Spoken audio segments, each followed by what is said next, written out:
வணக்கம். வாயுப்பிடிப்பு, சுளுக்கு. வாயுப்பிடிப்பு, சுளுக்கு இந்த இரண்டுக்கும் சித்த வைத்தியத்தில் முழுமையான நிவாரணம் இருக்கும். இதற்கான மருத்துவத்தை இப்போது பார்க்கலாம். ஒரு கைப்பிடி முடக்கத்தான் இலையை எடுத்து 3 டம்ளர் தண்ணீரில் போட்டு கொதிக்க வைக்க வேண்டும். அதை அரை டம்ளராக சுண்ட காய்ச்சி பெரியவங்களுக்கு தரலாம். சின்ன குழந்தைகளுக்கு அரை பாலாடை கொடுத்தா போதும். ஒரு முறை இதை சாப்பிட்டு வந்தாலே பிரச்சனை சரியாகிவிடும். மேலே சொன்ன மருந்தை சாப்பிடுகிறதோட இப்போ சொல்ற வைத்தியங்களில் எது முடியுதோ அதை செய்ய சுளுக்கும் வாயு பிடிப்பும் ஓடியே போயிடும்.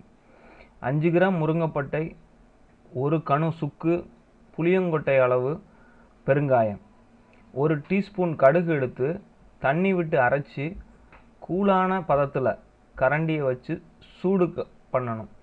பின் இளம் சூட்டில் அதை சுளுக்கோ வாயு பிடிப்போ இருக்கிற இடத்துல பத்து போடணும்.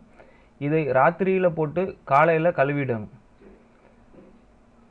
தழுதாலை 2 கைப்பிடி அளவு எடுத்து 4 லிட்டர் தண்ணியில் போட்டு கொதிக்க வைக்கணும். இந்த தண்ணியை இளஞ்சூட ஆற விட்டு வாயு பிடிப்பு இருக்கிற இடத்துல தினமும் ஊற்ற வேண்டும். வாதநாராயணன் இலையையும் இது மாதிரி கோளாறுகளை சரி பண்ணும். வாதநாராயணன் இலையை 1 கைப்பிடி எடுத்து அதை பச்சையாக அரைச்சி வாயுப்பிடிப்பு சுளுக்கு இருக்கிற இடத்துல 10 போட்டு 3 மணி நேரம் கழித்து கழுவணும். சுளுக்கு வாயுப்பிடிப்பு இந்த 3மே நல்ல மருந்து. அடிபட்டதில் சில பேருக்கு உள்ளுக்குள்ளே வீக்கம் இருக்கும், நடக்கவே கஷ்டப்படுவாங்க. அப்படிப்பட்டவங்களுக்கு அற்புதமான மருந்து குன்றிமணி. காஞ்ச குன்றிமணி விதைகளை 2 ஸ்பூன் அளவு எடுத்து தோலை எடுத்துட்டு பருப்பை மட்டும் தண்ணியில் ஊற வைக்கணும். காலையில் ஊற வச்சதை சாயங்காலம் எடுத்து அரைச்சி இரும்பு கரண்டியில் சுட வைக்கணும். பிறகு இதை வீக்கமுள்ள இடத்துல இளஞ்சூட்டில் தினமும் ராத்திரி 10 போடணும். இதை 4 நாள் தேய்ச்சாலே வலியும் வீக்கமும் சரியாகிடும்.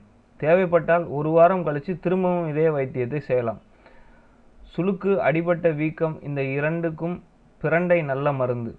1 கணு பிரண்டை, சிறு துண்டு மஞ்சள், 1/4 ஸ்பூன் உப்பு, புளியங்கொட்டை அளவு புளி எடுத்து நல்லா அரைச்சி சுட வச்சு கூழ் பதமானதும் இளஞ்சூட்டில் பூசி வந்தால் நல்ல சுகம் கிடைக்கும். நன்றி.